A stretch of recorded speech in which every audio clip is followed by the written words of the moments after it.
So you're thinking about moving to Lake Greenwood. Maybe that's for better weather or cheaper taxes or to retire. But whatever that reason may be, there's a lot of information out there, some of which is true and some of which is false. And I'm sure that leaves you guys with lots of questions like, where exactly do I need to live on the lake? Where are the more affordable places to be? And which areas of the lake specifically have the amenities that I want and line up with the type of lifestyle I'm looking for?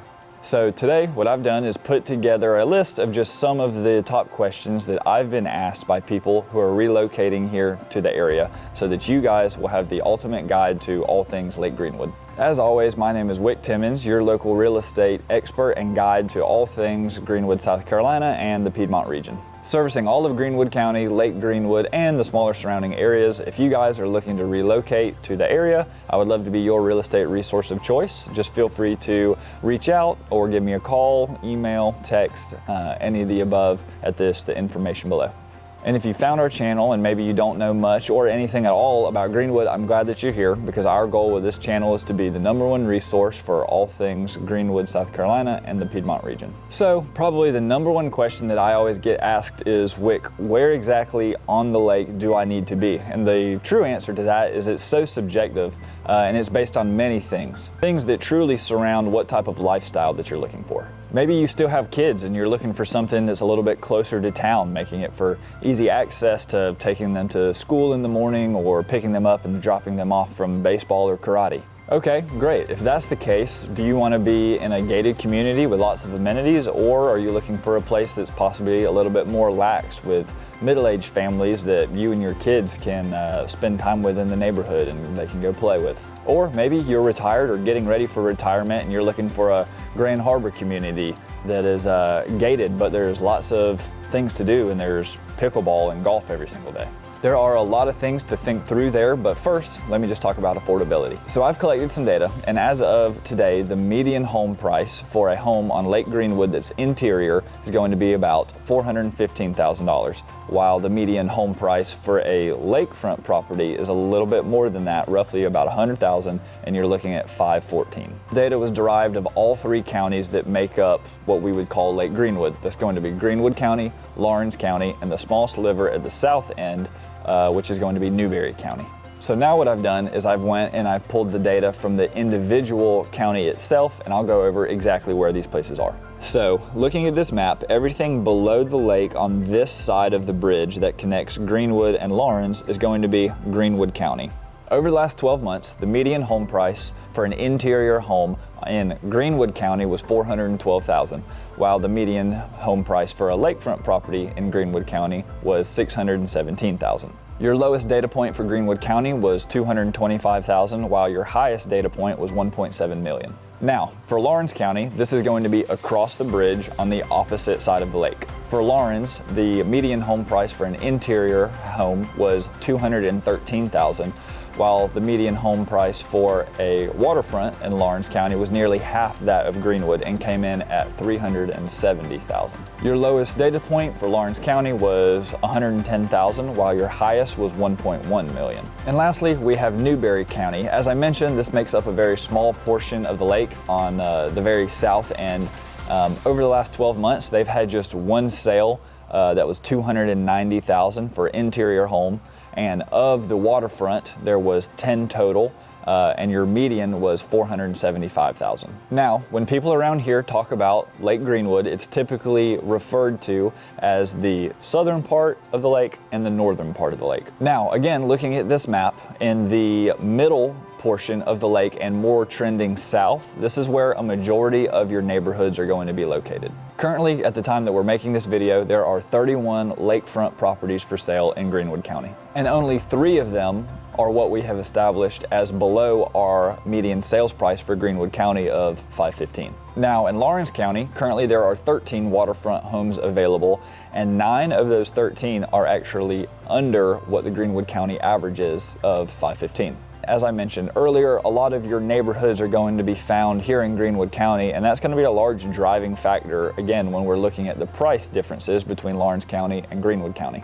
Communities like Grand Harbor, the Plantation, Harborside, Puckett's Ferry, these types of neighborhoods and many more are going to be responsible for that upward drive of the home price in Greenwood County as it relates to Lake Greenwood. This is because these neighborhoods are typically higher end and very amenity driven. And while that's great, it's not for everybody. And we talk to people every day, and there are lots of people who would much prefer to be in Lawrence County compared to Greenwood due to the more affordable prices, the more privacy that you get with your home, as well as a larger lot size. But that's part of what makes Lake Greenwood so great, is the diversity of real estate. There are those affluent neighborhoods like Grand Harbor where your median home price is nearly pushing $1 million. But at the same time, there's also those smaller tucked away cottages that you can find for nearly the same price that you would spend on a condo in Charleston or Columbia or Greenville. But to recap this whole real estate conversation, it really comes down to two major things.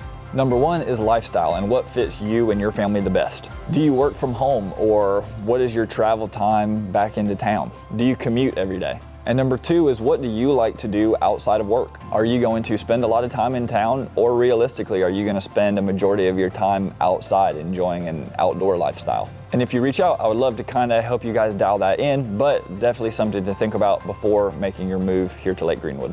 Okay, now the second question that I get asked most often is, Wick, can I find a house on Lake Greenwood that is not in a homeowners association? And the quick answer to that is yes, but let's take a look at the numbers. As of today, there are 69 homes for sale on Lake Greenwood. This is a combination of both interior and waterfront. Of those 69 homes, 15 of them have absolutely no HOA whatsoever. And 24 of those homes have what I would call a minimal HOA. I have broken the minimal portion down into homes and neighborhoods that have no joining fee, no monthly fee, no covenants and restrictions, and no bylaws. Now, you may be asking yourself, what does a minimal HOA even mean? This is actually something that is very common here in the Greenwood area, and what it is a fee, typically annually, that's tied into your taxes that people often refer to as an HOA. But what it does is it helps with the upkeep of your neighborhood, typically in the form of your entrance, possibly upkeeping any lighting that you have, lighting your roads, or maybe a community boat ramp. People oftentimes, like I said, refer to these as HOAs, but there's no real board of individuals or people that live in the neighborhood that also govern the neighborhood. These fees typically range from anywhere from $250 to $850 a year. And as I mentioned earlier, they're typically tied up into your taxes. And you may be wondering where exactly these types of homes and neighborhoods are, and most commonly they can be found in Lawrence County and in Newberry County. These are the same exact areas that typically, but again, not always, will have more privacy as well as larger lot sizes. The remaining 30 homes, which do have some sort of HOA attached to them, they're majority going to be found in Greenwood County, as well as a little bit further south in a place we would call 96. Again, here, I think what is really important is defining what you guys want exactly. Typically, you're not going to find the new big upscale community with the pool and the golf course and the tennis that's not going to have some sort of HOA attached to it. Oftentimes those always go hand in hand. But if you're willing to say, hey, I would rather not have a homeowners association come and bother me, and during the summertime I can join the local club to use the pool, maybe keep my expenses a little bit lower, and come back to town to go to the gym, go to the Planet Fitness, possibly the YMCA, or something like that. There are ways that you can live both sides and keep those expenses low, at the same time having more control over your property. Next, a very common question that I often get is, should I go resale or new construction on my lakefront home? Now, there's no real right or wrong answer here, but there are definite differences. One major factor is going to be timeline. On a resale home, you can feel very confident that your under contract to closing date is going to be between 30 and 45 days. You know exactly what's going on,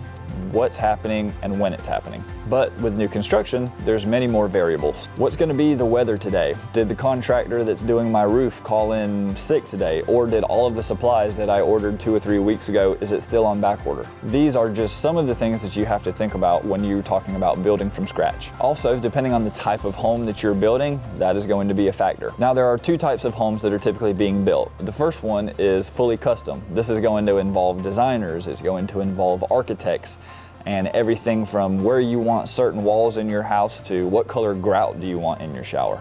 You are quite literally involved in every single aspect of the home building process. The other is going to be semi-custom building, and that is what we see the majority of here on Lake Greenwood. There are a handful of high-end local semi-custom builders here that allow you guys to be involved in all the ways that you typically would want to be. As a reminder though, unless you have found a home where the building process has already started, we will have to find you a lot first. All of that being said, resale is what is found most common here on the lake, allowing you to have a more seamless process, oftentimes at a more affordable price for what you're getting.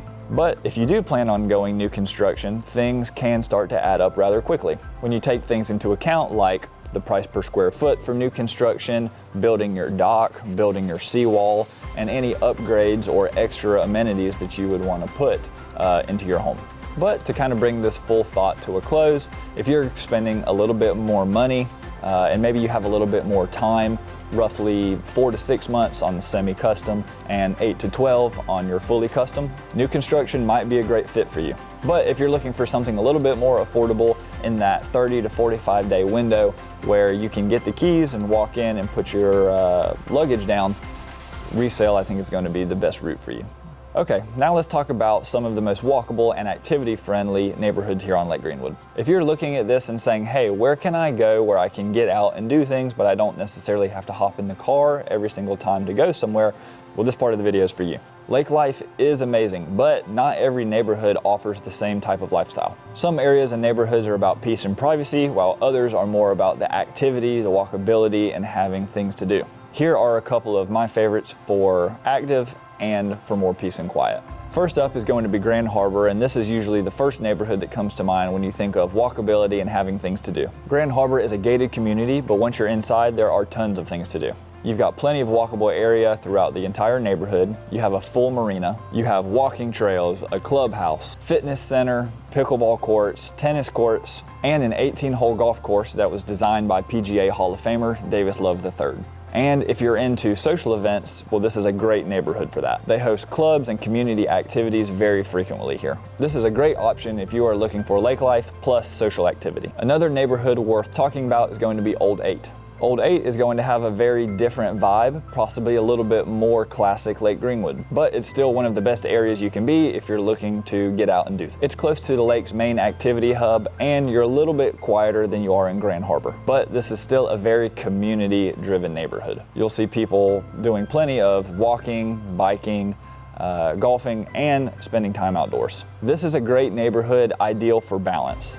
Lake access, things to do, and great proximity back to town. This neighborhood was previously known as Stony Point and has been going through tons of renovations recently, so we're super excited to see what's to come of that. Now, if you're watching this and you're thinking, I don't need a bunch of amenities and I don't need a bunch of crowds, I just want space, privacy, and the lake, well, this part of the video is for you. Not every Lake Greenwood community is about activity and walkability. Some areas are intentionally more private and way more quiet, and for a lot of buyers, that's exactly the appeal. First up is Harborside. Harborside is one of those neighborhoods that people typically buy in if they're looking to unplug. It's quiet, it's peaceful, and it's very focused on the lake itself rather than everything else in the neighborhood. You won't find a big clubhouse or lots of organized events, and that's kind of the point.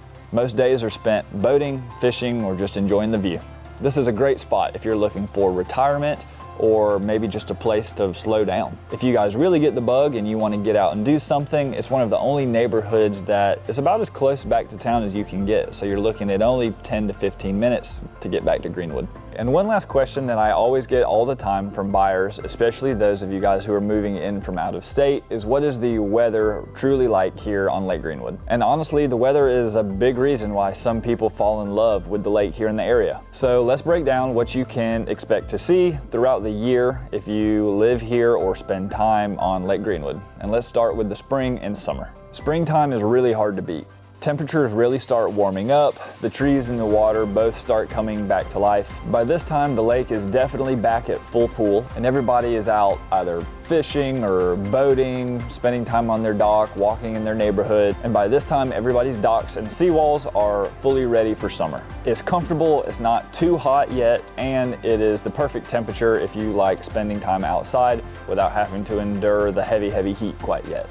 Now summer, this is peak lake season. You can expect some warm days, but also expect some pretty hot days. There's definitely plenty of sunshine. The days are much longer, and you guys are able to have long evenings out on the water. This is when Lake Greenwood is going to be at its peak busyness. Boats, jet skis, and swimming all well into the evening time. As I did mention, it does get hot, but being on the water makes a very big difference. Being on the lake, you're almost always going to have a breeze, and most of your lakefront homes are going to be designed to take advantage of your outdoor living. If lake life is your priority, then summer is exactly what you're picturing. Next is fall, and in my opinion, this is one of the most underrated times to be on the lake. Your temperatures start to cool down, your humidity drops big time, and the lake finally starts to quiet down a little bit.